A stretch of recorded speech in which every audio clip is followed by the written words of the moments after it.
Next picture. And this has the other views. It's got the front, aft, Ooh. and starboard views. So, Ah, this is different. And it says torpedoes, but in this version, which is for the Star Trek magazine, these are all for the fact files years and years ago. But I know that Ben from Egan Moss also worked on that, same with Larry Nemeczek, so they also, talked to ILM, and so this should also be the canon accurate stuff, even if it's red and purple and things. But in the physical model, the shuttle bay has two doors or two numbers. You can't tell if it's one door or mhm. two doors, but I'd assume it was two doors and no torpedo. But according to this, it looks like one large shuttle bay, torpedoes, and it seems to imply that there's tubes in this section, which certainly isn't on the model, and it's a different detail. But that works for me a lot Well, better. those could be retractable doors on the front, Sure. which they wanted to do with the refit. Andrew Probert wanted retractable doors for the torpedoes, so they weren't Hmm. always showing their aggression. Makes sense, kind of. Yeah. So that I can let go. But on the aft view here, if you look, it says phaser array, and it points to the bottom. Can you look on your model and tell me if there's any detail there for a phaser array? Because there wasn't on the. Uh, I mean, you could probably stretch to say there is. Let's see if this focuses in.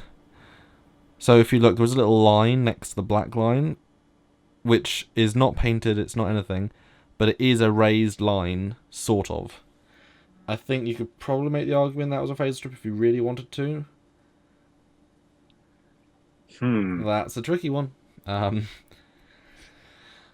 lot of odd choices. Like, It wasn't. I mean, I've seen we've got the Akira model, we've got the Enterprise E model and things. We've seen that with the high class models built have all the detail. These models I know were shortchanged in terms of the detail level because they were not going to be seen too much, so it wasn't fleshed out as much as it could have been. And therefore, these details, these pieces of information, are limited by what's physically made. So it's difficult. But I don't know.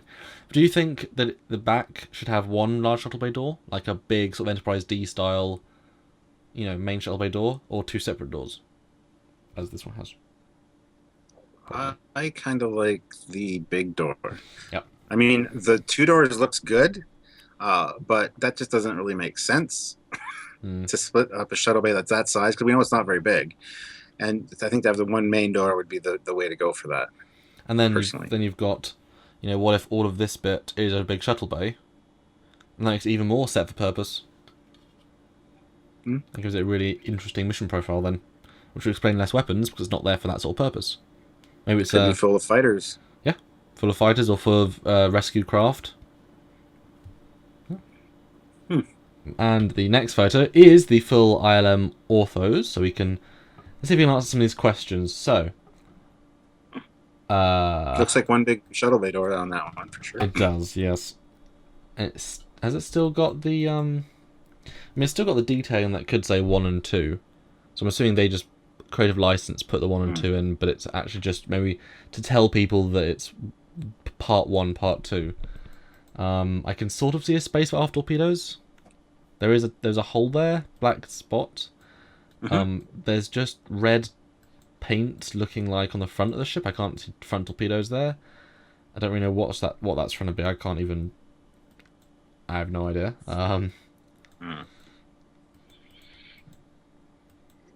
Could be too that much like the Akira, those front red parts are actually a fly-through shuttle bay.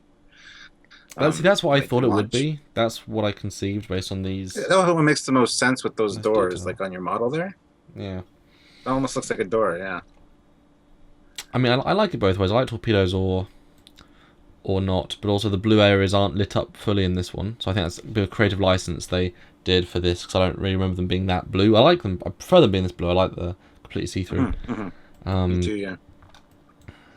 And again, you can see if you look at the bottom, just as I showed you on the model, there's a very slight line, which could be a phaser strip if you really want to push it. Yeah, it's stretching it though compared to the ones on the top. Yeah. Well, but look at the one in front of the bridge. I mean, that's a very light, almost flush with the hull brown or grey. So are the other ones. I mean, they're not as distinct as they coulda, shoulda, woulda be. I don't know. And look at the bridge module actually on this one too. It looks like there's almost like a phaser ring there. And I know it's not, but I mean, with judging by the one that is supposed to be a phaser ring, it doesn't look too far off. So that would give more coverage at least, but very close to the bridge. I don't think that's what it is. You almost feel So the heat coming out of the windows, like, well, not windows, but oh no. And if you look at the back of the bridge module, there's actually 2 decks worth of windows, so observation deck and some sort of other deck, which is kind of cool. And also there's also there's a fun little big open window element in this section on the CG one. Just windows. I guess it's just for the view. Maybe it's a 10 forward, but it's like 3 mid or 3/4. 3 under the registry. Anyway, is there anything else we need to talk about on this one? Do you think? No. Next one we go. Hi ho! On to the next one. Now this All is. Right. So this is it with the Saber class and the Akira. Again, no Norway class. We need the Norway class in here. But these are the some physical models anyway. It kind of feels like it's a stepping stone. The Norway is the in between Saber and the Akira, because the Akira is a very standard sort of primary hull and similar shapes on the secondary side, whereas the Saber has a very similar primary to the Steamrunner, but not a secondary. So it's kind of like elements from each. A little bit anyway. It's almost like, looking at the Steamrunner and the Saber class here, and then the Norway, it almost looks like they're puzzle pieces that together combine one ship. Like you could attach them to each other. I don't know if that was the original intention. Let's take a main ship design and rip it apart, and then hey, here's your fleet. It's the Federation tactical tactical fusion ship. The USS Jenga. Yep, that's it. Canon invented. Boom. There you go. It's a fleet of strange ships, and the Akira clearly stands out, and that's why it was given pride of place. Yeah. As we say with lots of ships, should have been seen more. Been seen more. Yeah. Well, that Akira model is kind of odd. The engine placement is straight up and down, and it's not supposed to be. It's supposed to be cantered. So. Yeah, that is weird. Huh. It is weird, yeah. The next model is, now we always like these, it's a cross-section, and it gives us some more hints. That's the Appalachia again. Yeah. Yep, which I guess is the one that everyone knows. Now this is interesting, because this speaks to your, not necessarily through deck, but it's got the shuttle bay at the front, and at the rear, and it gives the deflector array the torpedo tubes, front and back, which is not what the other one was saying. And I don't know if I want torpedoes that close to my deflector. I guess they always are kind of very close to the deflector dish, but in the deflector module, it's dedicated, so you've got the weapons and the deflector system. That's the only 2 things you've got in there. Where's the engineering room? I suppose would that be also in there as well, because it needs to be in between everything? I would think, the warp core is there. You're right, that is the warp core on the back. So the entire... So the entire aft section, the entire weird thing that we don't like as much is, ready, the deflector dish. The engine room with the matter antimatter warp core, which means the matter antimatter pods as well, and all the torpedo storage with launchers. It's fore and aft torpedoes as well. Oh, wow. Look at that, a torpedo launcher literally next to a warp core. Yeah, and one right underneath the deflector. Guys, if the Dominion are not shooting this section, I don't know what it's there for. This is like the cannon fodder ship, isn't it? Jesus. All it is the bridge in there, all it is the battle bridge in there as well, just really, fill it out. Yeah. I do like the fact that there's a shuttle bay at the front of this one. Yep. So one thing I find really odd about this MSD in particular is the fact that the Bizarre collectors are not connected to the engines, nor are they anywhere near the engine room where you would assume that the hydrogen and stuff they collect needs to go. Yes. This is deceptive a bit, isn't it? Because we can see, obviously, there's it's a 3D ship, so there's more space. I'm presuming that the hydrogen gets collected and there's a tube, a very thin tube that goes along in a crawl way, because you're right, it's not going through the coils, is it? That's not how it works. There's probably enough space for everything, but it's a very Yeah, I think strange. the way the cutaway was done, it struck me as odd the way they did it. That's all. So. It's very strange, and to have the, I would not have put the warp core there. I mean, really, that's not where I'd have put it. You put it in the middle. You get rid of that shuttle bay. I mean, have a shuttle bay. Have this be the shuttle bay. Front deflector, aft shuttle bay. I mean, then it's kind of annoying to get to. But imagine, in all those sequences where the captain's like, "Oh no, I'm going to engineering because we're under attack." I mean, are they beaming there? I mean, seriously, are they? I mean, are they? I mean, I assumed this was not necessarily manned. I mean, you're not gonna like walk along or get a turbo lift. Well, I know there is a turbo lift in the nacelle. You can see it. There's a little black thing. So you're telling me that there's a turbo lift in these very small elements. That's crazy. I mean, That's a good point that you brought up. I never even considered that, but yeah, I wouldn't want to be turbo lifting through the warp nacelle that's right beside the coils. That's really crazy. I mean, I think Andrew Probert, I'm editing an episode with him right now, would not approve of that. I mean, that's not. I mean, I can get Shuttle Bay because you've got a couple people in the station there, and either you beam them there, or the shuttle crews are ready, as like a secondary one, or maybe it's launching mines, But to have the most important, arguably the second most important section of the ship, in a bit that that's crazy. Yeah. All right, so let's head on to the next picture. Oh, okay. And this is Steamrunner specification. From Strategic Design.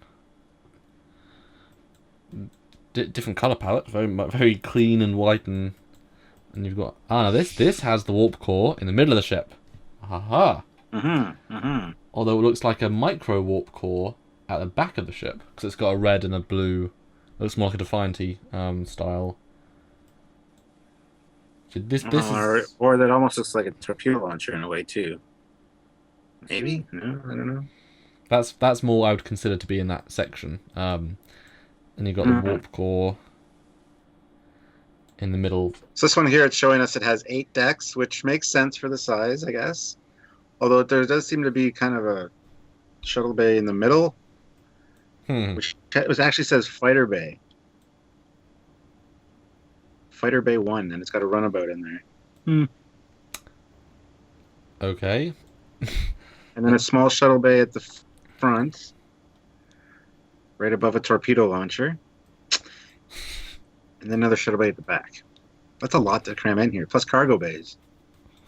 Maybe this is a very militaristic, functional ship. I mean, if they've got internal space like the Defiant, I'm sure you could fit even more stuff on the ship. Well, this has the overall length at 303 meters, so you got to get another size conundrum. Yay! Really, it's frustrating, guys. But the full episode will be even better then. So all these great resources, and and it says 36 officers, 164 unlisted. So that's 180-ish crew, which is pretty small considering. And it says 8 decks plus 5. I'm assuming the 5 is for the deflector area. 8 phaser strips. That's different. Wow. And then 4 forward and 2 aft torpedo in burst fire. Well, over on the other side where it says design history, I'm just reading it. It says saucer section is almost 50% shuttle bay, cargo bay volume. Wow. Okay. With the cargo bays designed to be easily converted to auxiliary shuttle bays. See, this is basically what I said at the start, wasn't it? It's a combat troop ship, and a lot of time troops come through shuttles. Because it feels like a very sort of big, robust saucer with the most bare bones secondary systems, just to let the saucer do their thing. That's pretty interesting. And you can see the phaser strips on the bottom. There's a front view, and you can see it's almost on the rim of the saucer. There's strips, and then also on the back. So there's definitely more if you use this one. Yeah, this odd. It's such an odd. It's so many different versions. I like apart from the middle shuttle bay, which seems to have decks in between and things, whatever. I think I like this one better. How it's like brought some of the facts together. Weapons make more sense. Phaser and placements make more sense. Engineering makes more sense. Yeah. Cool. Nice find. But the next photo is a cool picture. It's kind of looks like Armada 3, but I'm not sure it is. It's a little bit different styling. The deflector is kind of small and different, and the shuttle bays at the front now have lit up bits, and there's looks like the Bassards are bigger proportionally than on the other one. I was just going to say that it looks like the Bassards are actually quite a bit bigger. Yeah, absolutely. And it's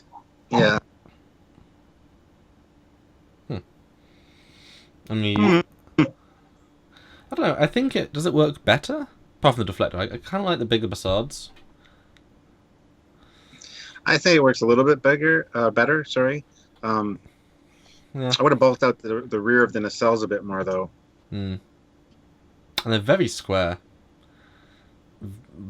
Engines haven't been that square since the refit, and they were still like sort of a curvy square. This is like square.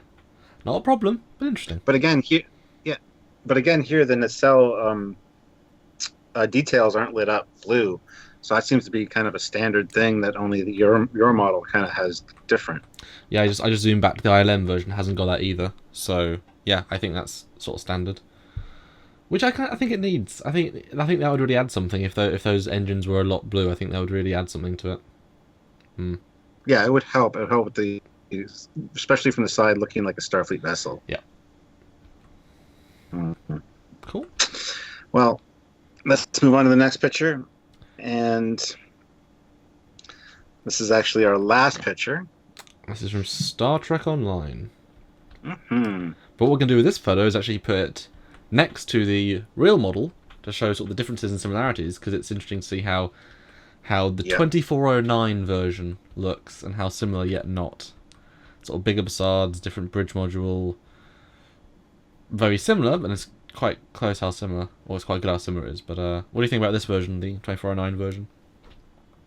This one seems, when I'm comparing it to the first one we did, same angle, it seems like it's a lot bigger. It's got a lot more decks, a lot more windows. It's almost like a scaled up version.